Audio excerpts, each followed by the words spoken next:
This looks odd, not because there's anything wrong with the picture, but because there's no music. I'm going to show you how I turned this into this.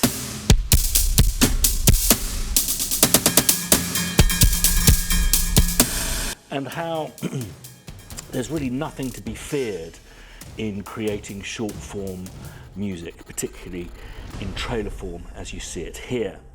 Crow Hill is all about creating a network, not just of contacts, friends, new relationships, but also a network of opportunity. So what we've decided to do in order to celebrate our first workhorse library release, Concussion Drums, is to create a competition where the first prize, among a few different prizes, is the opportunity to work with a large orchestra. It doesn't have to be the composition that you enter here either. It's just over to you. You don't need to read music. We'll help you with the orchestration, all of that kind of stuff. Nothing to be fearful of. So what I'm going to do is not specify what is required of you.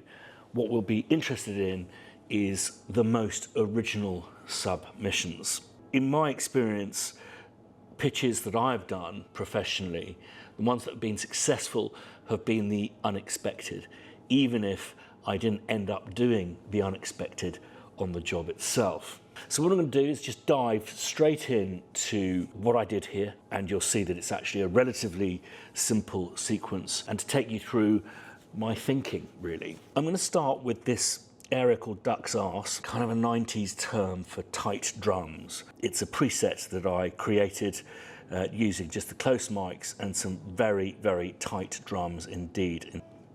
Yeah, there's the snare there, sped right up along with the hi-hats to give this effect.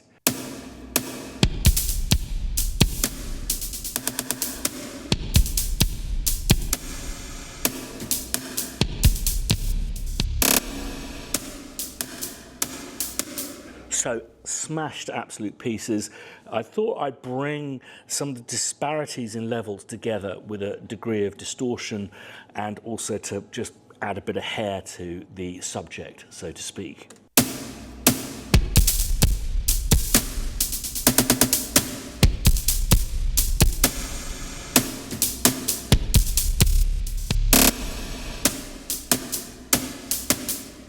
Now, the reason I started with this kind of kit is there's a lot of libraries out there that do widescreen or cinematic, as it's become to be known. And whilst this library does that, I thought I wanted to show off its slightly more standout features, being kind of tight. So what you're hearing here is actually 3 drum kits playing together, but tuned up, tightened, and squashed to bits.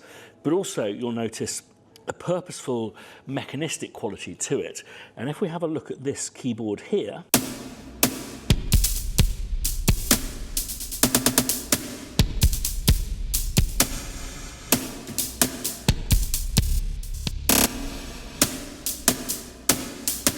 you'll see these are actually key effects triggers. We've got here a beat repeater with that da-da-da-da, and then a freeze effect where it freezes a reverb, some glitch, and some auto pan at the end.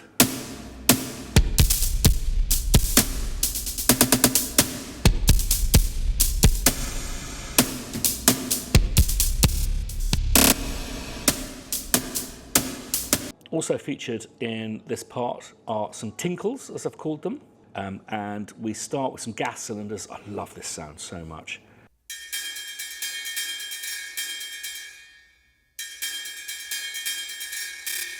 I'll get back to that bit in a sec. Doubled up with some jerry cans.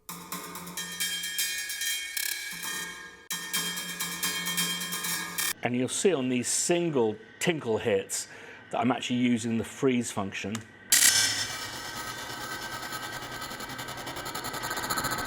And then I've also put a tremolo plug-in on the top of that.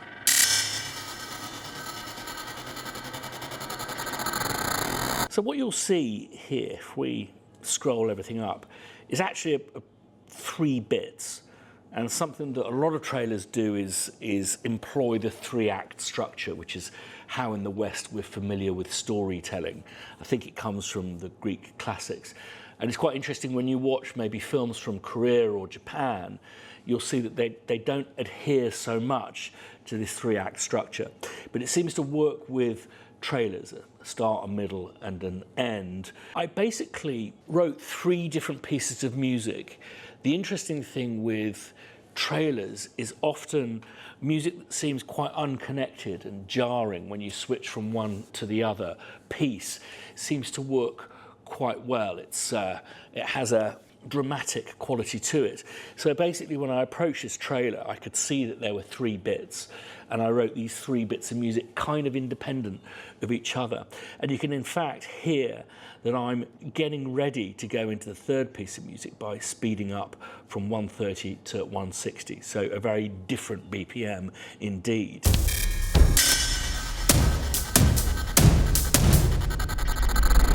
When it comes to widescreen drum programming, there's a very simple, not rule I'd call it, but a very simple suggestion that I would make. And that is high stuff fast, middle stuff less fast, low stuff less fast still. And how that presents itself here is, you'll hear, for example, the sticks.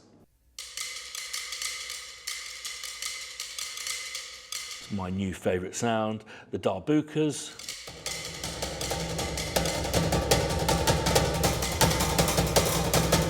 Joined by more tinkles.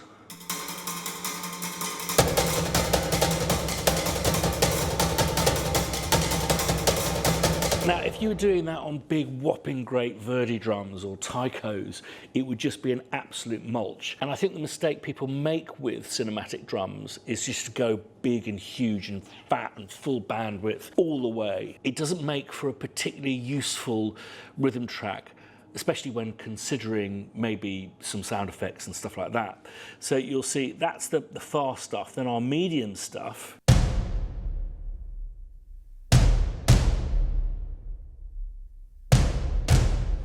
So we're not playing slower, we're just putting less notes in. And these taikos are playing a bit of a question and answer with toms. The other thing I think people often make the mistake of doing is just using one sound and just letting it hammer on, whereas I think this is more interesting.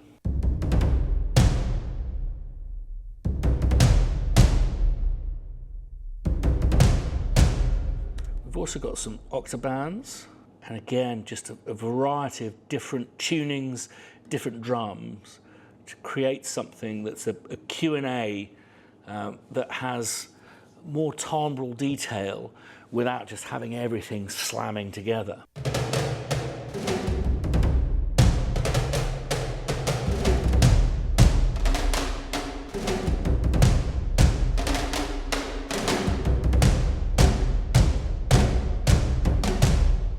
The best top lines, I think, are ones that you can sing and whistle. And the best harmonic lines will also be the same, will be harmonic lines that are easy to sing, even if they're not the melody. And I think a good test of rhythm tracks which don't have that melodic content is whether they adopt the patterns of speech or chant. This is what we really respond to with music, is the human element. And I think that the variety of timbrels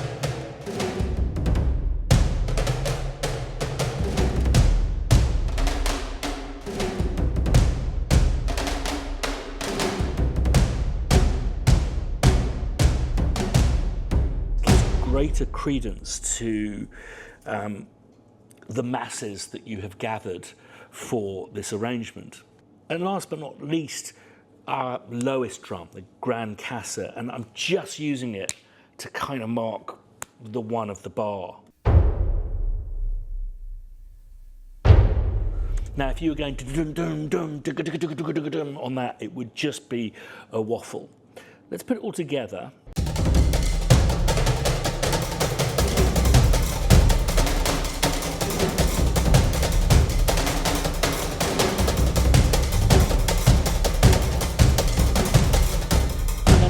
Got surrounding these different parts are various tom parts that really just emphasize hits and parts of the video.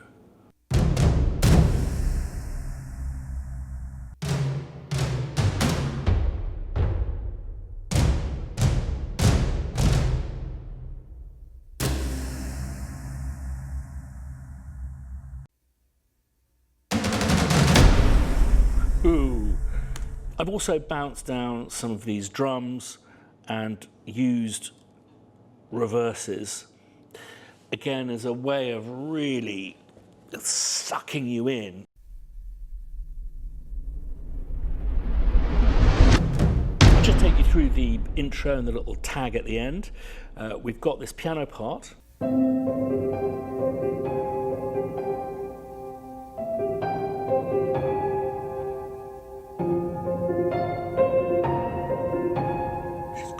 Tape effect on it, giving it a frailty, post-apocalyptic frailty. And then what I've done is put this into a huge, hellish plug-in scape of pitch and tremolo and vocal transformers and stuff to create this.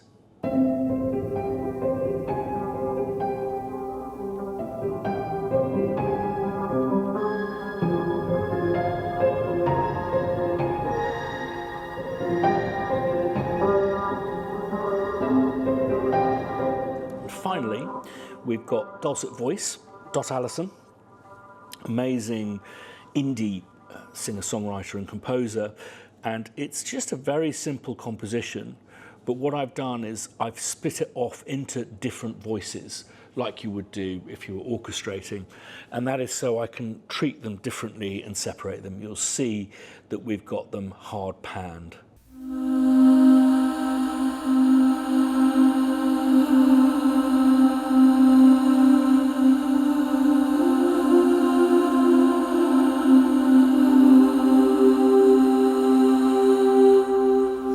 Kind of over to you. You don't have to own any of our stuff whatsoever, and there's lots of great free libraries out there. But really what I'm interested in is the ideas. You know, they say if you analyze too much what has gone before, you will guarantee to do what has gone before.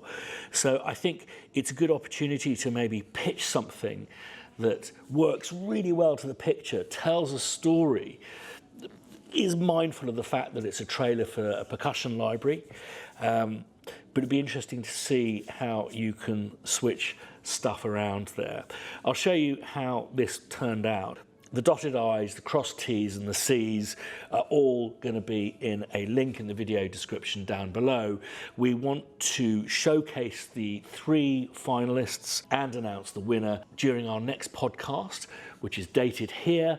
So we will need to absolute last submissions the Friday before this date here. Along with the T's and C's will be a link to the file, the movie file, and I'll also put up this Logic file for anyone who's interested. Let us know if you're not entirely sure how to load movies into your DAW, your DAW, and maybe what we'll do is we'll put some helpers up over the next few days of how to load stuff into your DAW, but more importantly, how to output it with the movie on, which is what we'll require from you. So all I can say is I really look forward to seeing how you approach this trailer. Right, well, no peace for the wicked. I'm off to LA to do some sampling, and I was going to do a film about why I never migrated to LA, the kind of done thing that film composers do. And I wonder if you have any questions about that you'd like me to answer. If you haven't subscribed to this channel, it's our lifeline. So please do that and ding the bell if you want to be notified the next time we put up a video. Check out the T&Cs, download the files, and good luck. See you at the end of the month with this trailer competition, and hope you enjoy it.